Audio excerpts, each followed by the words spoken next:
காலம் கடந்ததுக்கு அப்புறமா நிறைய செருப்படி வாங்கினதுக்கு அப்புறமா நம்ம கொஞ்சம் சுயநலமாக இருந்திருக்கலாமே அப்படின்னு யோசிக்க தோணும்.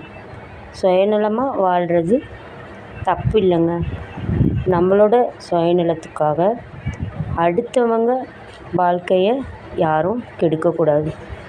எவ்வளோ விலை கொடுத்தாலும் எந்த கடையிலும் கிடைக்காத ஒரே பொருள் அனுபவம் தாங்க. நான் அனுபவத்தில் சொல்கிறேன். யாரோட லைஃப்பையும் நம்ம கெடுத்து நம்ம லைஃப்பை நல்லா வச்சுக்கணும் அப்படின்னு நினச்சா கர்மான்னு ஒன்று இருக்குது.